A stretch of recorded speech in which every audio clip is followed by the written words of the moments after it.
Okay, very good morning, my dear friends. Today's our resource person, Dr.P.Manjula Madam Garu, Assistant Professor, Department of Botany, Food and Nutrition. Madam is going to explain about the most important topic in ecology and biodiversity, that is ecological adaptations. That means morphological, anatomical adaptations of hydrophytes. It is most important, definitely one or two questions we are observed in our CPGET 2024. So that's why listen carefully. During the class, if you have any doubts, please interact with our respected madam. Okay? Madam, thank you very much. Please welcome. Share your screen. Okay, thank you, sir.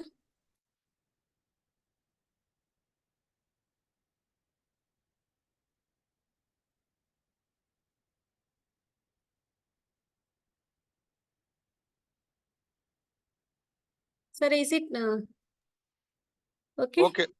Okay, proceed. Thank you, sir, for giving this opportunity. So, good afternoon, Vananda. So, today's topic is ecological adaptations of hydrophytes. So, before going to ecological adaptations of hydrophytes, so what is adaptation?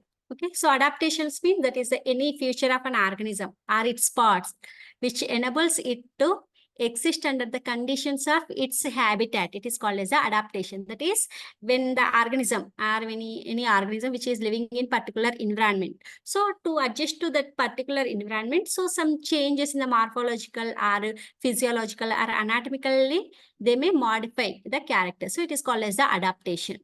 So adaptations are for to withstand the adverse conditions of the environment or to utilize the maximum benefit of environment. That is for the nutrition purpose, or it may be the other conditions like shelter, like that. So here mainly nutrition purpose. So here that is adaptation, that is to adjust to the particular environment. So some changes, that is, it may be morphological or internal or physiologically. So changes in the organisms to adjust to the particular environment, it is called as the adaptation. So these adaptations to withstand the adverse conditions of the environment are to utilize the maximum benefit of the environment, mainly for the nutrition purpose, etc. So adaptations, it may be the morphological changes in the organism. It may be morphological, or it may be anatomical, or it may be physiological, or it may be reproductive. So classification of plants based on the nature of the substratum. So here warming. So warming classified the plants based on the substratum they are living. Okay. So first, so these are the different terms which are used by the warming. He classified the plants based on the substratum. So first one is the axillophytes. Axillophytes mean the plants which growing on the acid soils. So acidic soil. So they are called as the axillophytes. So another term, that is the halophytes. Halophytes mean the plants which growing on the saline soils, that is on the salt soils. So they are called as the halophytes. Next one is the zamophytes. Zamophytes mean the plants which growing on the sand. So they are called as the zamophytes. Another one is the lithophytes. So lithophytes means the plants which growing on the surface of the rocks. So generally the plants which growing on the rocks, they are called as the lithophytes.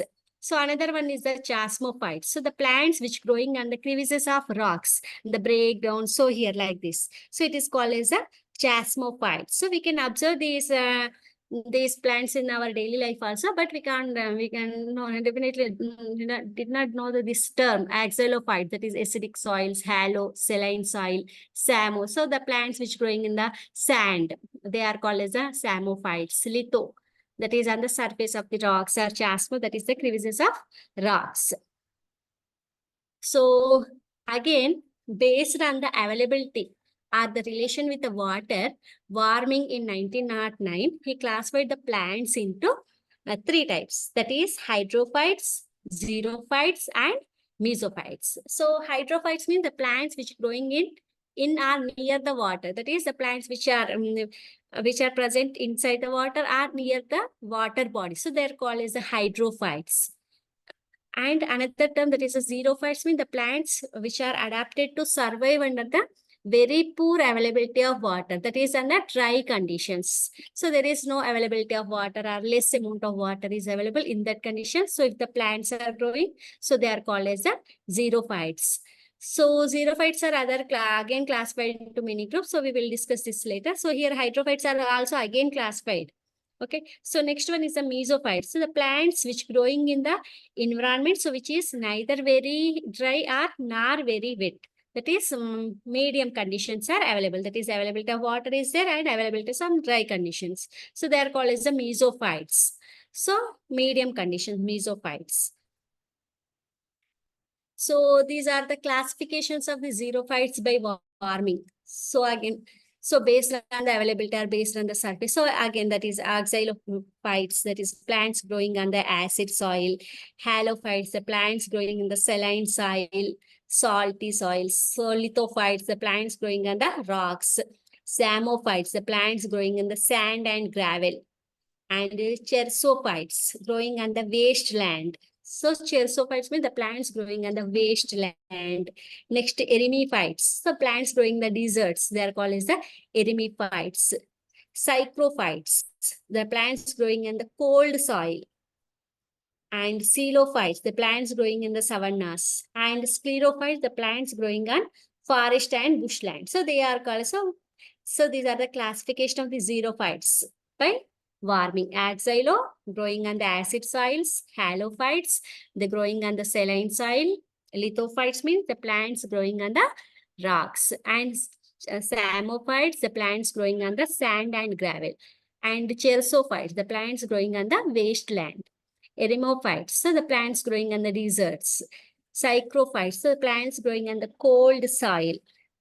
And xylophytes, the plants growing in the savannas. And sclerophytes, the plants growing in the forest and bushland.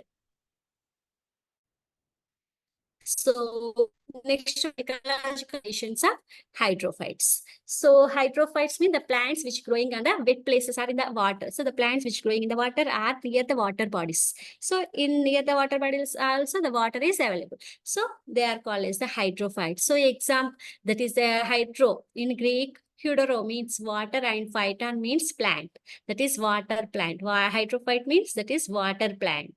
So the plants which growing on the wet places are in water. They are called as the hydrophytes. So examples for these hydrophytes are Utricularia, Vallisneria, Hydrilla, Cara, Keratophyllum, Trapha. So many examples are there. So again, we will discuss this. So factors affecting the plants in the aquatic environments. So generally when the plants which growing in the water, so what are the conditions? How they are affected means first temperature of the water. Okay, next one is the osmotic concentration of the water and toxicity of the water, flow of water, dissolved oxygen in the water, so nutrients in the water. So here based on the water bodies also, so the temperature may varies, toxicity of the water may varies, and flow of the water may varies, and nutrients in the water may be varies. So classification of the hydrophytes. So here the classification of based on the relation to the water and air. So here the hydrophytes are classified into 3 types based on relation to the water and air. So that is submerged hydrophytes, floating hydrophytes, and amphibious hydrophytes. So here the hydrophytes are classified into 3 types mainly. Submerged hydrophytes, that is submerged means they are present inside the water. Floating, so they are float on the surface of the water. Amphibious hydrophytes, so they both, there some parts are submerged and some parts are floating. So amphibious. So first one is the submerged hydrophytes. So submerged hydrophytes, that is the plants which grow below the water surface. So they are called as submerged hydrophytes. That is, they are not in direct contact with the air. They are not directly in contact with air, but they are present inside, that is below the water surface. So here they may be, again here submerged hydrophytes, again it may be a rooted submerged hydrophytes or free floating submerged hydrophytes. So here these submerged hydrophytes, it may be the roots may be present, or here they may be free floating. Okay. So rooted submerged hydrophytes examples are Vallisneria, Hydrilla, and Potamogeton. Whereas the free-floating submerged hydrophytes, that is Utricularia and Keratophyllum. So next one is the floating hydrophytes. So the plants which float on the surface of the water, and plants, they are plants contact with both air and water, and maybe or may not be rooted. So here these floating hydrophytes, it may contain the roots, or it may be roots may be absent. So two types, that is free floating hydrophytes with non-rooted and floating but rooted hydrophytes. So examples for this free floating hydrophytes are Wolffia microscopia, and floating but rooted hydrophytes are rooted in the soil. So example, that is Nymphia, Nelumbium and Victoria regia. So these are the examples for free rooted floating hydrophytes. So here here also roots, if the based again these floating hydrophytes, again the based on the presence of roots. So again the presence and absence of roots, again that is free floating hydrophytes, non-rooted and floating but rooted hydrophytes. Okay, so examples for this free floating hydrophytes and non-rooted is Wolffia. Whereas the free floating but rooted hydrophytes example is Nymphia, Nelumbium and Victoria regia. So here floating hydrophytes mean they are the plants that float on the surface of the water. So they are called as a floating hydrophytes. So another one is the amphibious hydrophytes. So amphibious means that is the plants, they are adapted to both aquatic and also for the terrestrial mode of life. So here they may grow in the water. If the water is available, so they can grow. So otherwise they can grow in the terrestrial mode also. So they grow either on the shallow water or muddy soil. So examples for this is Oryza sativa, that is Piatti, Marsilia and Sagittaria. So marsh plants. So the shoot completely exposed to air, but roots are completely buried in the soil. So that is only shoot part is exposed to air, but root is present in the soil. So examples for this is Cyperus and Typha. So here amphibious means the plant can adapt for both aquatic and also for the terrestrial mode of life. So they grow either on the shallow water or on the muddy soil. So example is here Oryza sativa, Marsilia and Sagittaria. So marsh plants means, so the shoot is aerial, that is completely exposed to air, but the roots are completely buried in the soil. So example Cyperus type. So these are the classification of the hydrophytes based on the relation to the water, that is submerged. So that is the plants, the hydrophytes, they are completely present inside. Okay, again here are rooted. This submerged may be rooted or unrooted, non-rooted. Floating hydrophytes also, it may be rooted or non-rooted. And amphibious means they can they can survive in both water and also on the terrestrial habitat.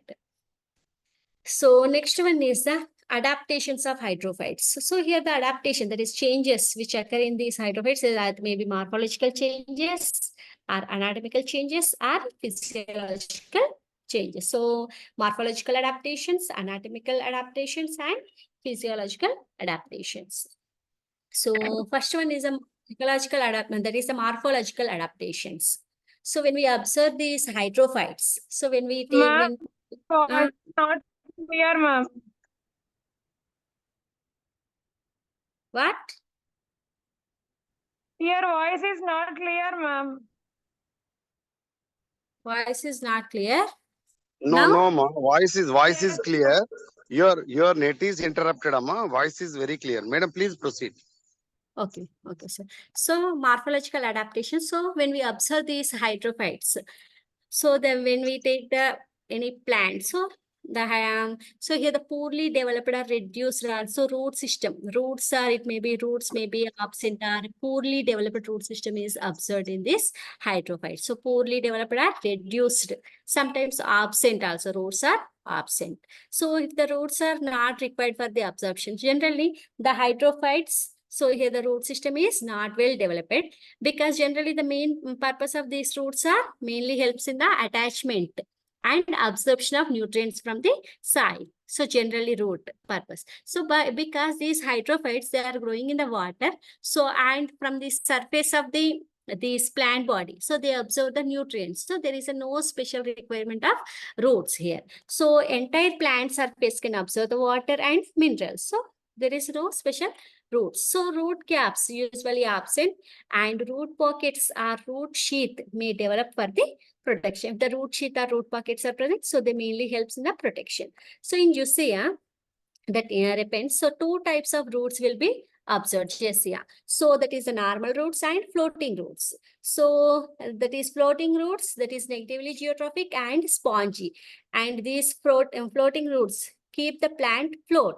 So for the balancing, so these floating roots will be helpful. So here two types of roots are seen in the Jussea.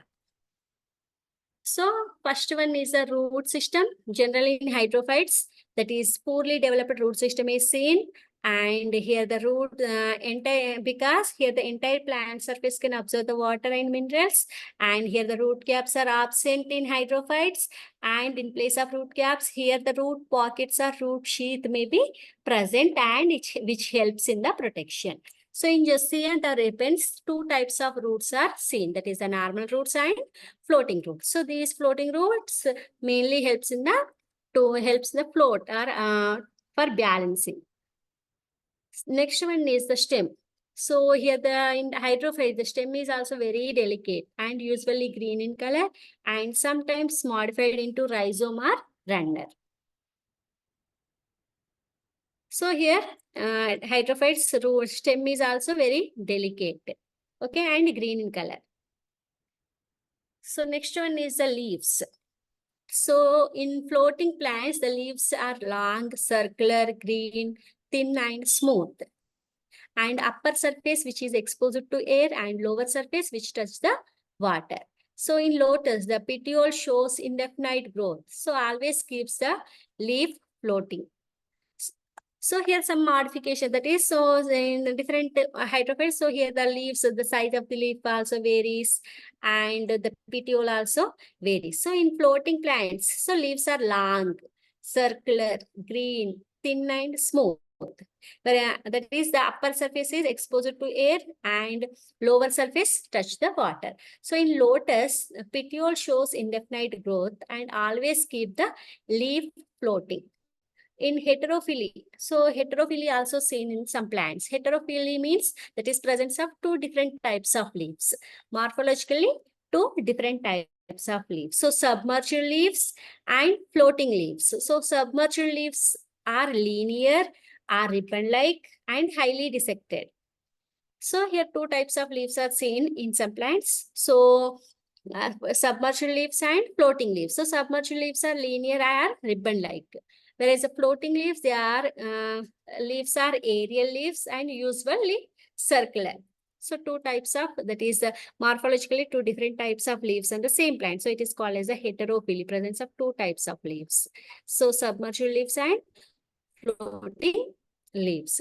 So leaves of free-floating hydrophytes are with smooth waxy surface. So generally on the surface of these leaves, so waxy surface is seen. So these wax coating, which protects the leaves from chemical and physical injuries. Because these plants, generally these hydrophytes, they are present, they are growing inside the water. So due to presence of this waxy surface, so they protect the plant.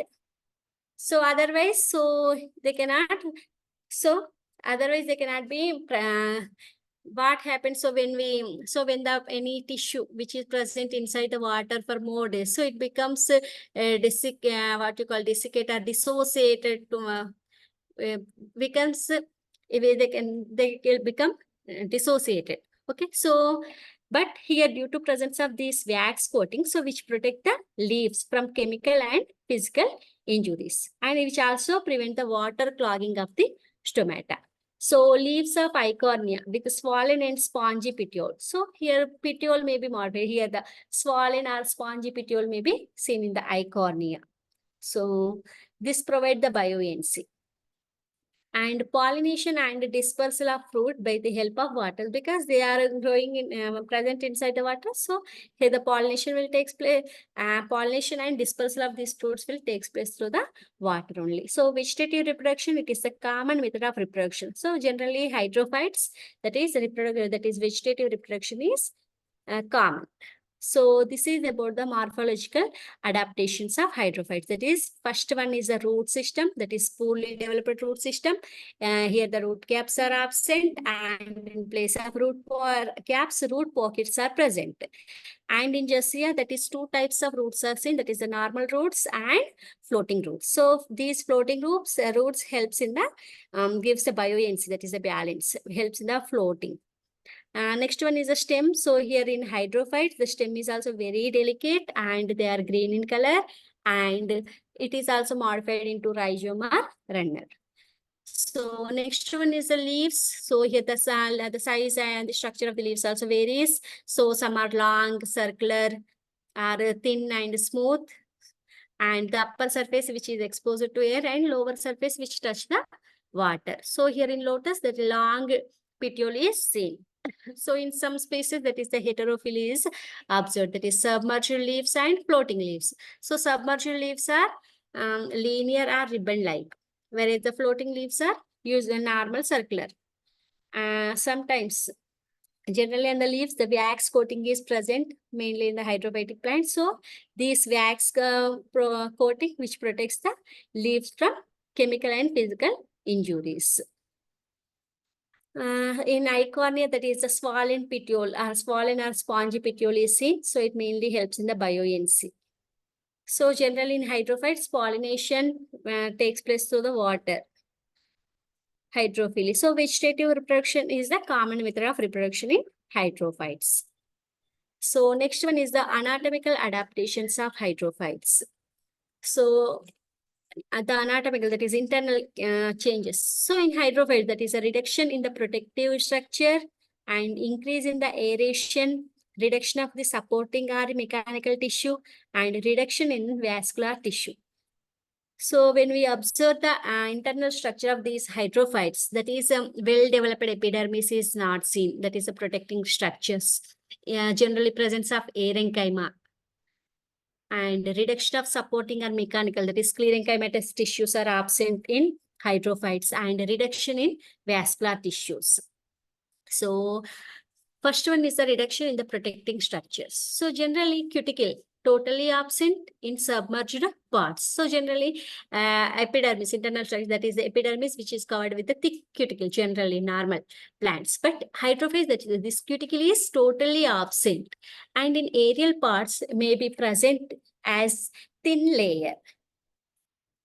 And so here submerged parts, in the submerged parts, the cuticle is totally absent, and the aerial parts of this plant, so here cuticle is present which with a thin layer. So generally it is the thick cuticle is present in the normal plants, but hydrophytes thin layer are seen in the aerial parts only. So epidermis is not the protecting layer.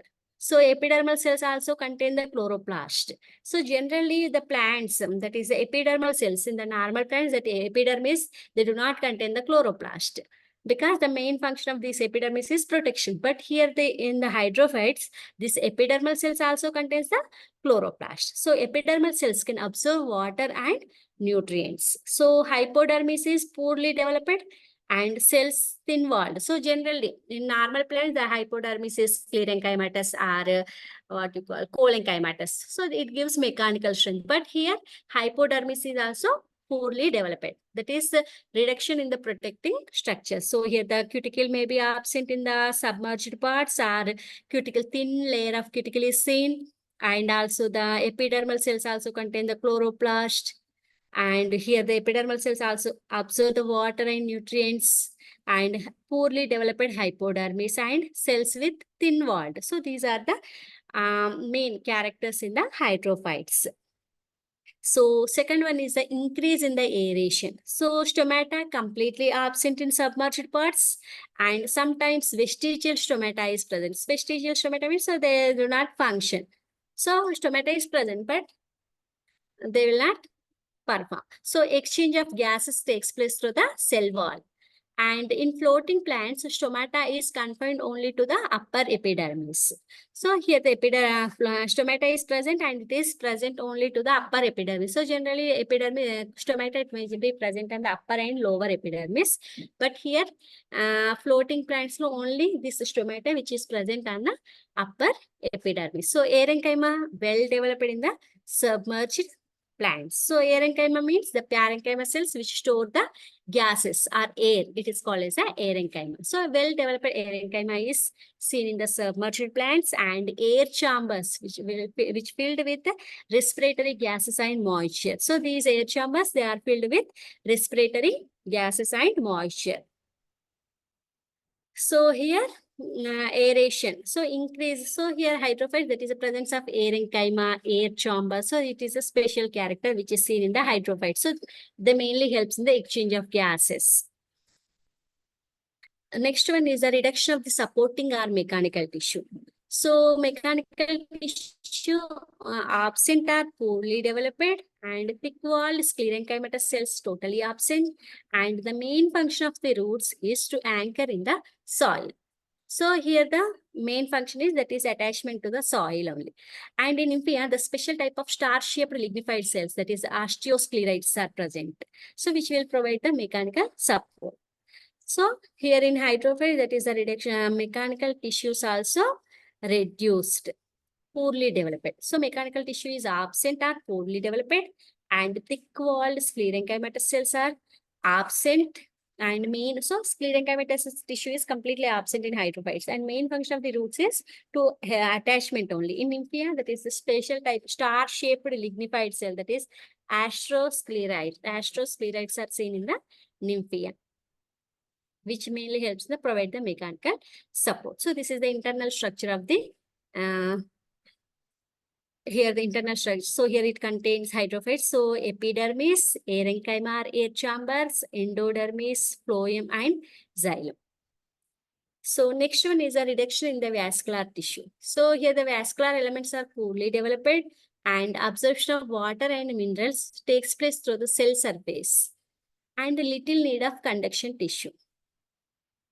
So here the vascular tissues also poorly developed, because these vascular tissues, the main function of these vascular tissues are also conduction of water and nutrients. So totally the surface of the plant body or plant surface, they mainly helps in the absorption of nutrients and water. So there is no need for special conduction tissue.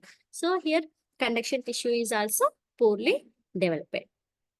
So reduction in the vase. So xylem is highly reduced, and xylem is represented by few tracheids only. So sometimes xylem not at all developed.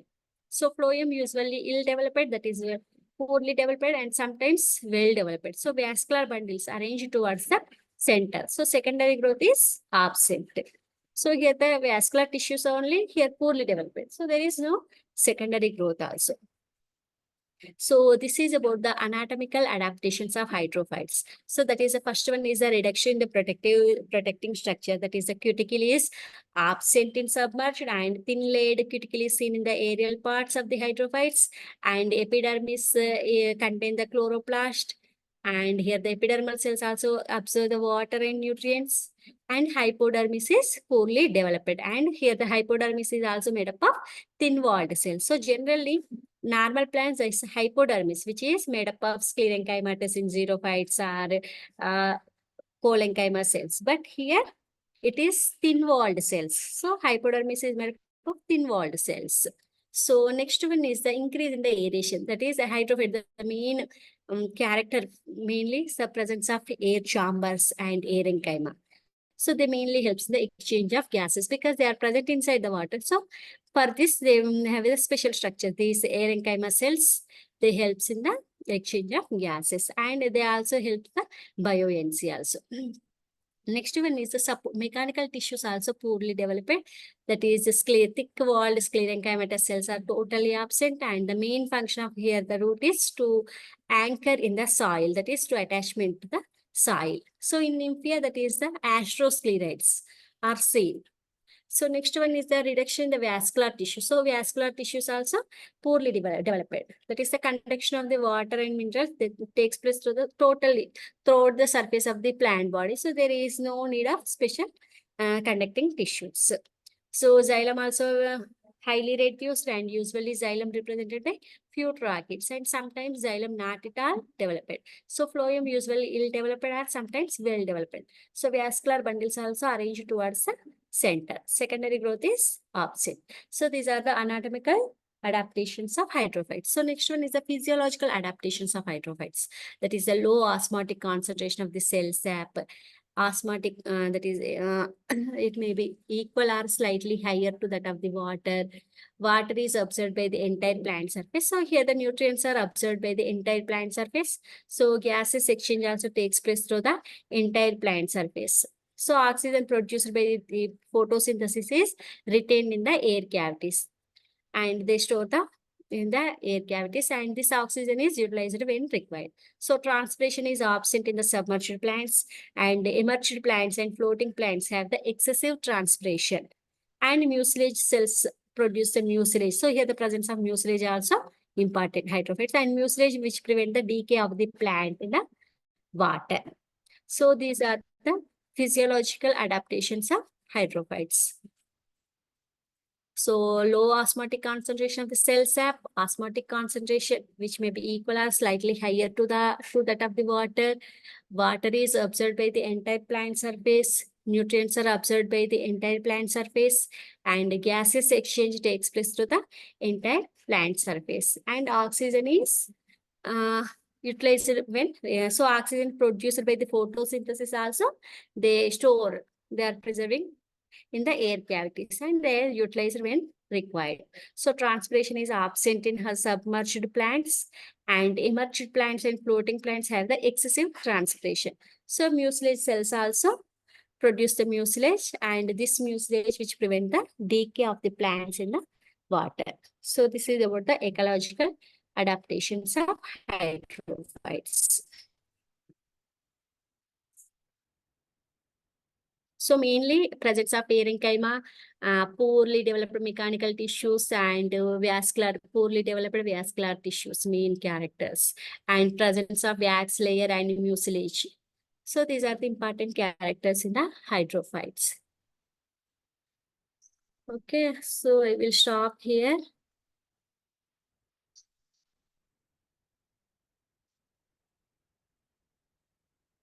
Okay, my dear friends, any doubts?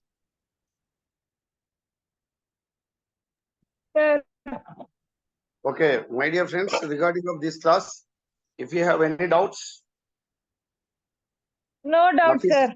No doubts. Very good, Naina. Mahavin, Nafis, No Srinath, doubt. Ruchita. Okay. No, sir. Okay, very good. So 2 o'clock, sharp 2 o'clock, we will meet once again. Thank you very much, Dr.P.Manjula Madam Garu. Really wonderful session. Because of in the ecology, biodiversity, the ecological adaptations of hydrophytes is the most important topic. Along with next class, ecological adaptations of xerophytes is also most important. So, Madam, thank you very much. Tomorrow we will meet once again. Okay, thank you, sir. Right, Madam. Thank you very much.